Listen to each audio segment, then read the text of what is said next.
All right, let's just get right into it. If you're building anything with AI right now, there's a really good chance you're making a super common and super expensive mistake.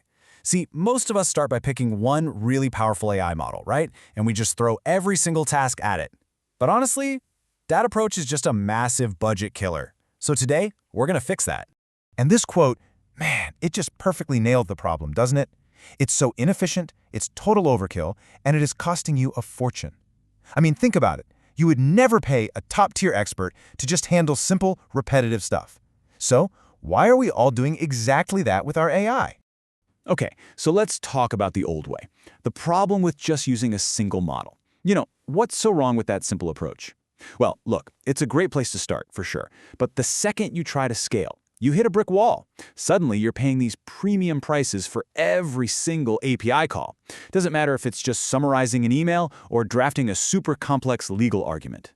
So what you're seeing here is a really crucial shift in mindset. We're moving away from that simple starting point, where one model does everything, and we're moving toward what's becoming the new production standard, a multi-AI system. And trust me, this becomes absolutely essential when different parts of your workflow have totally different needs. Or, and this is a big one, when you need some redundancy so your app doesn't just crash when one API fails. Now, to be clear, this single model strategy isn't always the wrong move. Don't get me wrong. If you're in the super early stages or you have a really narrow use case, like a simple little chop bot, or you just want to keep things as simple as possible, yeah, it's perfectly fine. But the moment your needs start to grow, this model just completely breaks down. And this is the absolute crucial point right here. You are almost certainly overspending. That super powerful, super expensive frontier model that you're probably using for everything, a huge, and I mean huge, chunk of its work could be handled by a cheap, lightning-fast Flash model. I mean, for a tiny fraction of the cost. All right, this brings us to the solution, the new standard for how we should all be building with AI. It's not about finding that one perfect, magical model anymore.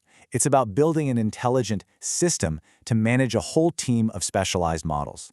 It's all about orchestration. So at the very heart of this new system is what we call the intelligent router.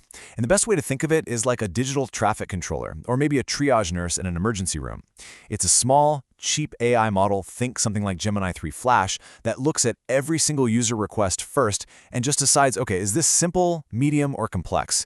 And only then does it pass the job on to the right specialist. Okay, let's take a look at the full blueprint here. So over on the left, you've got that old, inefficient single model way of doing things. And on the right, that's the entire intelligent router workflow. Now, I know, it might look a little complex at first glance, but the logic behind it is just so powerful. Let's break down exactly how this thing works. The process is actually pretty simple when you break it down. First, every single prompt hits the router for triage. It gets classified. Is this a flash, mid, or frontier level task? Step 2, the router then triggers the right specialist model to actually do the work. And third, and this is super important, if a high-end model happens to fail for some reason, the system automatically falls back to a backup. This means your app is pretty much never down. And wow, this is where the economics of this whole thing just become undeniable. I mean, just look at the cost difference here. A Flash model for something like data extraction, it costs you mere cents per million tokens. A mid-tier model for coding? Okay, a little bit more. But the frontier models for that deep, heavy-duty reasoning, we're talking 50, even 100 times more expensive. The router's whole job is to make sure you only pay that insane premium when you absolutely positively have to. Okay, so all of this builds up to a massive economic payoff. We've gone through the architecture, but what are the actual results? Why should you really care about making this switch? Because of this, 90%. That's a potential 90% reduction in your monthly API bill. And how is that even possible? Well, it's by making sure that the vast majority of your tasks, and we're talking something like 80% in most apps, are handled by the absolute cheapest models. You slash your spending without ever sacrificing quality on the complex stuff that really matters. All right, let's put that big percentage into some real-world numbers. So an app that might be costing you, say, $1,200 a month using just one powerful model could cost as little as $140 a month with an intelligent router. That is not a small saving. That is a straight-up game changer for any business, period. Okay, but of course, it's not all just effortless savings. I gotta be real with you. Building an orchestrated system like this comes with its own set of trade-offs. So to give you the full picture, let's dive into the practical pros and cons of actually doing this. So the upsides, as you can imagine, are huge. First, your average cost per task just plummets. You also get way better control over latency because you're using those zippy, fast models for all the simple jobs. And a big one, you manage your vendor risk. If one API provider goes down or starts rate limiting you, your system can just automatically flip over to a backup. No sweat.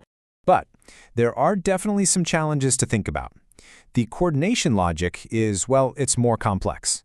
You've got these kind of hidden glue costs for things like databases and monitoring tools that you need to tie it all together.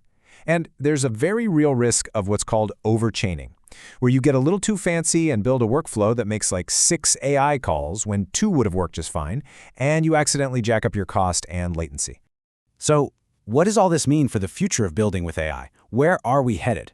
Well, we are witnessing a really fundamental shift in how we think about and how we architect intelligent apps. The key takeaway, if there's one thing you remember from all of this, is this. We are moving away from the idea of AI as just a single giant tool. The future belongs to people who can build and orchestrate an ecosystem of specialized models, treating them kind of like a team of experts where each one has a very specific job to do. So, I'm going to leave you with this one question. Take a hard look at your own projects. Are you building an app that just burns cash, that's still hiring a PhD to answer the front door? Or are you ready to start architecting a truly intelligent, efficient, and scalable ecosystem? Because honestly, that choice is going to define the next generation of successful AI applications.